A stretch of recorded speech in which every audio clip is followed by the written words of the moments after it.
come on in here and sit on down. We got a new Papa Meat video here for you today, and ooey. Do we have a spicy one today? You see, I was looking around the internet, and I came across a little Screen Rant, or I don't know, some bullshit website that had, the top 10 craziest Goosebumps episodes. I was looking at these lists, and I thought to myself, you know what I'm gonna do? I'm gonna watch all of them in one sitting. And I'm gonna get drunk while doing so by creating a little drinking game out of it. So I decided to sit down and watch 6 consecutive hours of Goosebumps videos, which let me tell you, I would rather have someone come into my room while I'm sleeping and beat me while I slept. I would rather wake up with broken limbs than have to do this again. But which ones do hold up, and some of them still do. So I introduce you to the Drunk Goosebumps tier list! The Drunk Goosebumps tier list! Alright! And we'll get right into this tier list right after this sponsor. Have you been wondering, man, I need to spice up my room, give it a little extra zest, a little extra spice? Well, Displate is here to help you out. With so many unique brands and designs, you'll have an ocean of options to choose from. If you're like me, you'll want to comb through the metal selection and choose your favorite band poster. Or if you're a little baby goo-goo gaga, that it's in every public library and scholastic book fair for the past 30 fucking years. And, there it is. That's my cover of what Goosebumps is. But as a kid, I did love Goosebumps to an irrational extent. I mean, it was fantastic. We had the VHSs, R.L. Stine came in with the same emotionless expression that my father did when he'd come into our home, and he'd greet you with a, "Hello, I'm R.L. Stine. I like Goosebumps books." And growing up now, I know that R.L. Stine's worth like $200 million, and he just couldn't get the mole removal surgery from the giant mole in his forehead. But needless to say, he is inspiration to me, and I'm sure to millions. When going into this tier list, I wanted to be sure that we took a couple things in mind. One, how spooky is it still? Obviously, I'm a grown man. I'm not going to get afraid of a fucking Canadian children's show. 2, does it still hold up? Is your nostalgia goggles, were they a little blurry? Did you tell people, oh, I love that, but in actual, is it terrible? Who knows? And then 3, how fun was it to watch? Did I have a good time watching it? I don't know. Those are my 3 variables when I went into this, and that's what I went in with, and that's what I'm sticking with. That's the rules I gave myself. The tier list we have here are the 10 movies. You might have heard of these or not. I don't know. I don't care. The first one is The Girl Who Cried Monster, Say Cheese and Die, The Haunted Mask, One Day at Horrorland, Welcome to Dead House, A Night at Terror Tower, Night of the Living Dummy, The Werewolf of Fever Swamp, Welcome. 5 tips for rookies in Marvel Strike Force. 5, claim your rewards. Log in and unlock $200 worth of gear. To Camp Nightmare and stay out of the basement. Classics. Dare I say classics? No, I will. No. I think I will. I will say they're classics. And we started off with The Girl Who Cried Monster! Jesus fucking Christ. I went into this endeavor with alcohol in hand, and I forgot how thick the Canadian accents are. You have a boot, sorry, all that kind of shit the whole time. It was distracting. I was distracted. But insufferable children right off the bat. Randy, haven't you ever heard of the razor-toothed toe biter? What do you mean, toe biter? I mean, immediately. I was like, oh yeah, I forgot the kids in these shows are just the worst. Ah! Ah!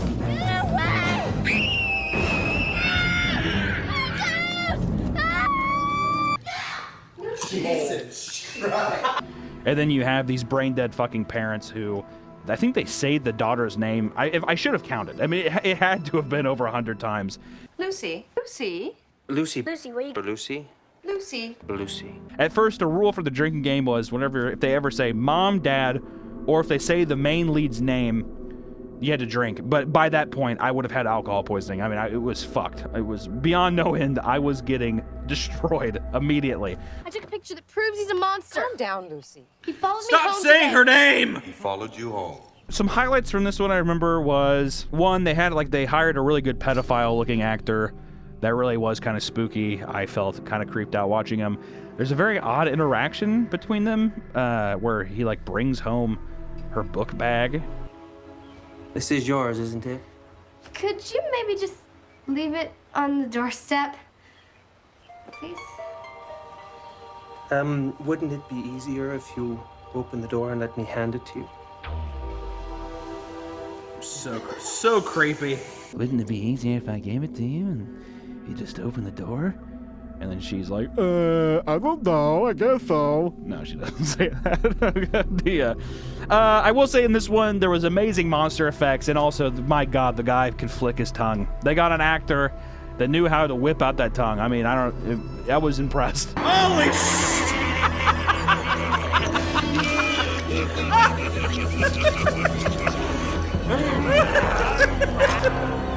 It was quite the fucking journey. You know what? In terms of, like, did I enjoy it? The kids were just too insufferable, but the monster effects were good. And my God, the ending. Delicious. What's for dinner? Well, it was going to be a surprise, but... Since you asked, you are.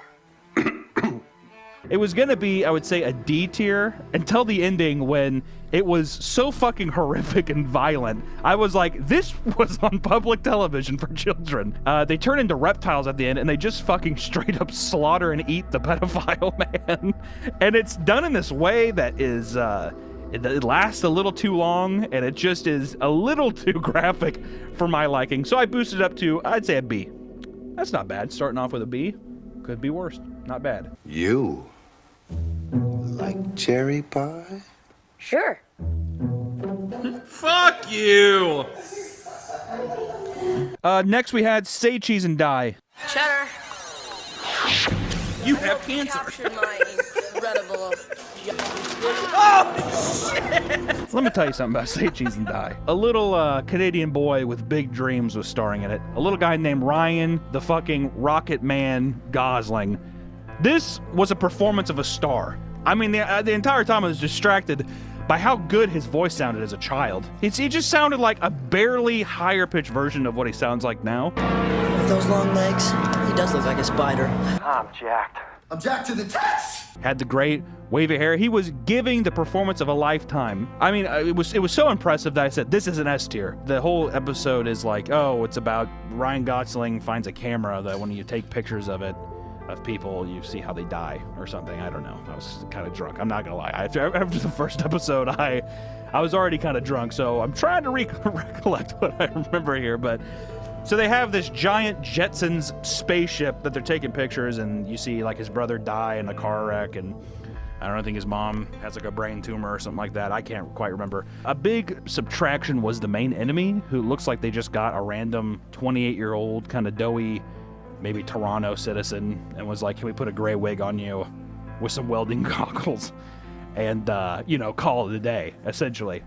But to be fair, it was hilarious. It was really funny. I laughed a lot, had a good time watching it. And at the end, they like take a picture of the guy. He gets trapped in the camera and he's like, no! Inside this camera. And then not even 10 seconds later, he is reborn like Jesus Christ himself with this amazing floodlight in the back. It was such a good way, but it falls short because it wasn't very spooky. It was really stupid, but it was a really fun watch. So I gotta give it an A. It's up there. What the fuck? What made you fall? Off this banister. Why did you fall off the banister? Next but not least is Haunted Mask. Who are you? Who are you? It's like, what are you talking? It's probably your sister, you fucking idiot. God. If you know anything about Goosebumps remotely, like Haunted Mask has to be probably everybody's favorite, I would say. And watching it today, it was by far, I would say out of all of them, besides one more, it's like actually a really good story that I would love to see translated into an adult horror film. I found myself, I don't even think I laughed a lot. I think that it was just like, I felt bad for Carly Beth, which was it's just such a great, pathetic girl name. If you ever name your daughter Carly Beth, you're gonna have a wet blanket child. Carly Beth the scaredy cat. Carly Beth the scaredy cat. Breaks his nose. Basically, To give it a quick rundown, she's this huge pussy that gets scared of everything. She gets bullied at school, and then she gets black-pilled. Goes to a costume shop, picks up a demonic mask. It like melts to her fucking skin. She terrorizes people. she becomes red-pilled again, and then she, you know, finds love in herself. It's a fantastic story arc. Honestly, the makeup, the acting by everybody, it was shot beautifully. It deserves the S tier for a reason. It's fantastic. You know, S tier. Mwah. Good job, O.R.L. Stein. Good job. You are so pathetic. Take that crown off.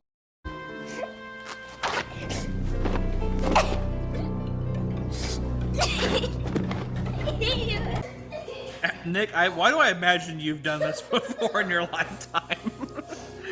Next up is One Day at Horrorland. You shouldn't be here. It's not safe. Get out. And I was watching this with my editor, and he said, that was my favorite one when I was younger. So I went in with bright eyes. I was like, okay, man, we've had some good ones so far. But let me tell you, this was when we hit our first huge road bump. One Day at Horrorland was one of the most excruciating watches, I mean, ever. I almost tapped out. It was a point where I was like, I'm about done. Oh, God. Boo! The costumes were fucking terrible. You had some that were like the same sized ogre man, and then you had some that were just like so clearly a mask with giant yellow eyes, and it's an amusement park, but you get to see 2 rides. Fuck that kid. And they're just filming in a state park, like a Canadian state park. They're like, can we rent this out for the day? Oh, I don't see why not. And they just put up a couple fucking, they went to Spirit Halloween. They spent $50 on the production value of it. It's terrible. One thing with R.L. Stein is that he always has like a twist ending.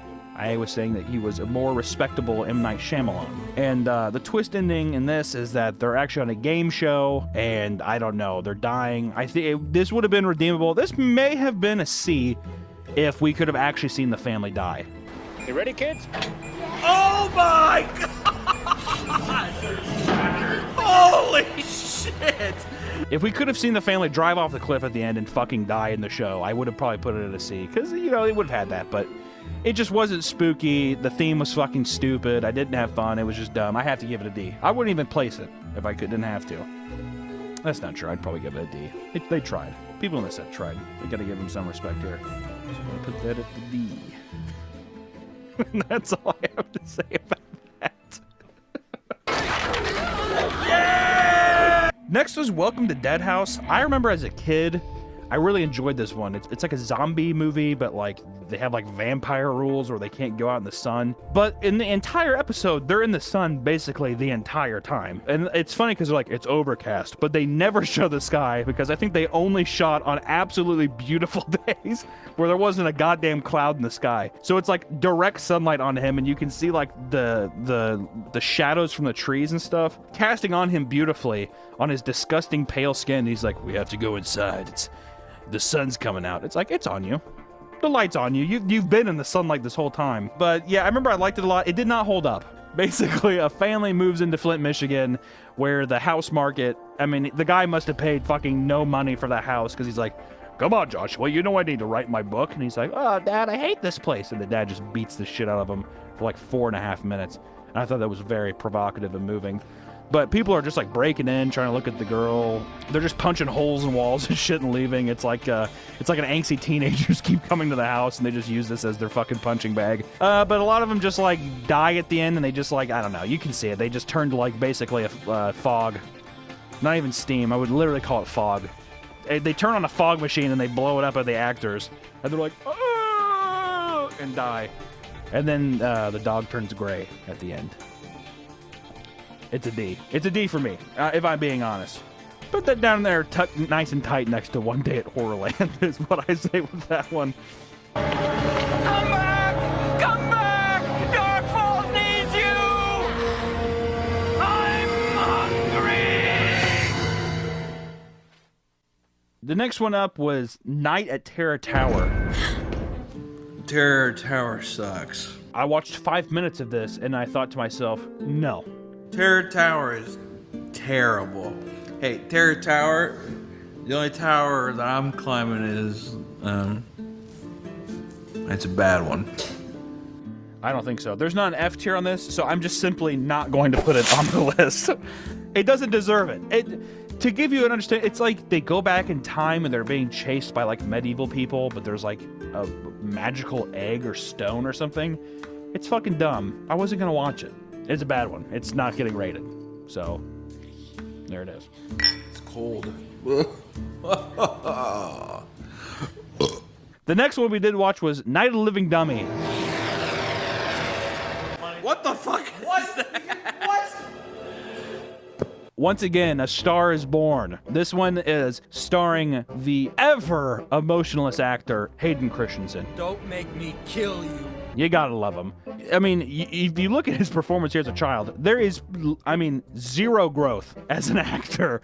Cross your arms and maybe lean a bit to that side. Oh, beautiful. You're happening. You're here. Oh, great stuff. Hey, wait. I mean, so stiff the entire time, and he gets turned into a dummy. And it's like, it's fitting. You're like, that makes sense. No wonder they casted him. This is the third one in the chapter about a dummy named Slappy.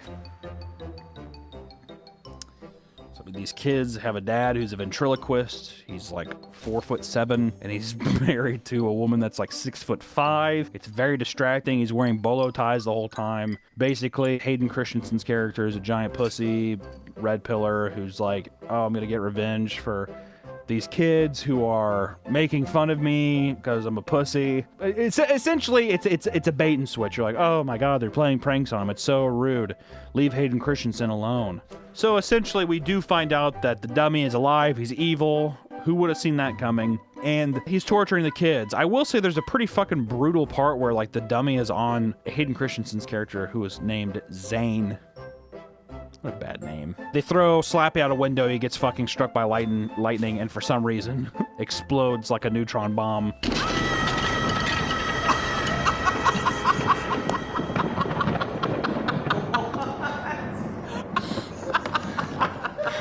I guess because his evil magic explodes. I'm not sure, but it's an explosive ending at least, and then you have a weird thing where Hayden Christensen at the end, like, turns his head around like 360 degrees and talks to him and leaves. I'll be seeing you real soon, cousins. We're out here getting a first look at the new Classic Supreme Judge. I've been super excited for this.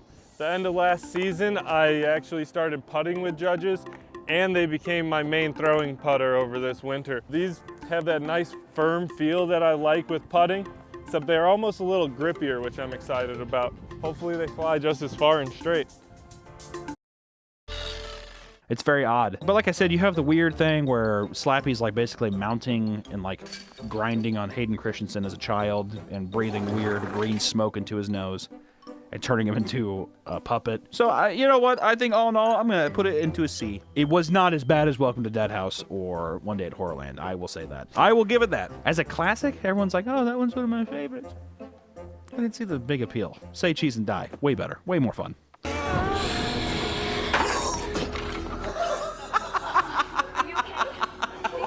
The next one was Werewolf at Fever Swamp. This one was, without a doubt, my favorite one as a kid. And I will say, it holds up great. Essentially, it's a very simple werewolf story. Kid moves to Flint, Michigan. I mean, every time, it works. This kid and his family, who are like deer scientists, move to a fucking like abandoned house by a swamp to study deer. That's their dream. They're like, you know how important this is to us. It's like, to watch deer? What do deer do that's that important? Anyways, Brady, or Grady, or whatever his name is, makes friends with the local inbred child who tells him that swamp, you know, makes people go crazy, and that there's like a werewolf hermit that lives in the woods, and it's pretty creepy. I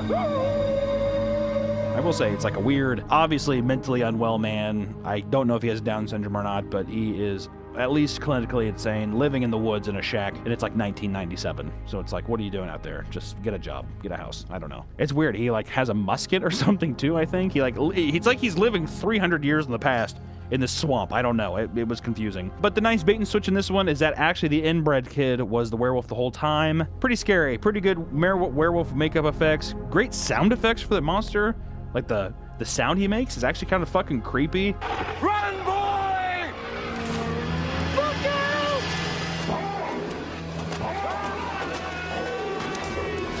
and it's like really threatening. I don't know. It was kind of it elicited a little spookiness out of me. I was like, oh, this is kind of interesting, and I had some good fun watching it. Oh, and then also a dog named Bandit or Randall. What was the Vandal? He names his dog Vandal. And I don't know, his Vandal like barely touches the werewolf's chest at the end, and the inbred werewolf man fucking stumbles and falls into the swamp and drowns. Like literally the child dies. So I mean that's pretty brutal. That's a pretty fun way to end it. And then the kid like autistically like barks at the moon at the end. I don't know why he did that. it's a fun way, and yeah, I don't know. So all in all, you know what? I'm gonna give it an A. I had a really good time watching it. It was fantastic. I'd recommend it. Got him. Welcome to Camp Nightmare was the next one. I'll be completely honest. I was fighting to stay awake. I was very drunk, and I could not. Just off the bat immediately, I thought to myself, I can't. I skipped to the last 3 minutes of the episode or 2 minutes of the episode, and all I can tell you is that it was like, camp was like a recruitment for a 12-year-old to like destroy Earth or something like that, and that they're aliens. That's the twist, is that they were never on Earth, and they're gonna go to Earth. It just sounded so fucking stupid, so I'm just gonna put it in the same category as Terror Tower. I was offended by it. Fucking F. And then, of course, last but not least, is Stay Out of the Basement. Stay out of the basement! And I tell you something, S tier right off the bat. I don't want to dive into it because I really feel like I want to make a whole video about this one. It moved me. I don't know if it changed my life. Maybe it did. It didn't. But still, it was very good. And I actually want to take time to actually do a full synopsis on Stay Out of the Basement and like recreate some of the scenes and stuff because I had such a fucking fun time watching it that I have to. But this is my list. Look at that. Wow. That was a marathon. Oh yeah. So that's what it is. If you want to take this tier list and make one of your own, feel free. I'd be curious what you thought. Which one is your favorite from the list? Which one did you not agree with anything I said? I don't care. I mean, if you did, I don't really give a shit. I do have a new store, meatcanyon.store. We got new hoodies, we got some shirts. It's fantastic. It's great clothing. Please go there and see if you want to buy something. It's good stuff. If you don't want to, don't worry about it. This isn't like a 2-week. There you go, little fella. I actually enjoy looking at that. Oh, Chad, what the f***? Hello, everyone, and welcome to another video. Today, we have gathered together a bunch of... You alright, Max? You want me to get you a tissue, mate? Sorry, it seemed to have some sort of drinking problem. Drinking problem? More like a problem drinking.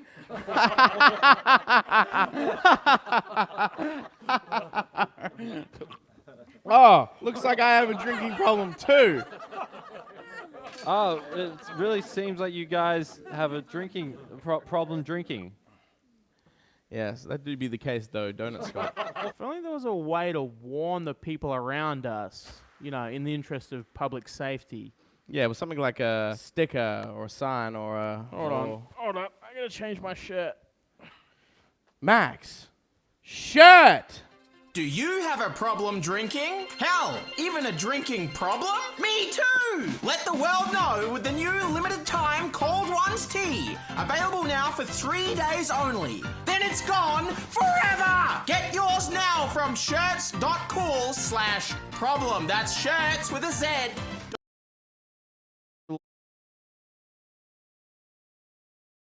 Stuck in a cycle of old habits? Give yourself a fresh start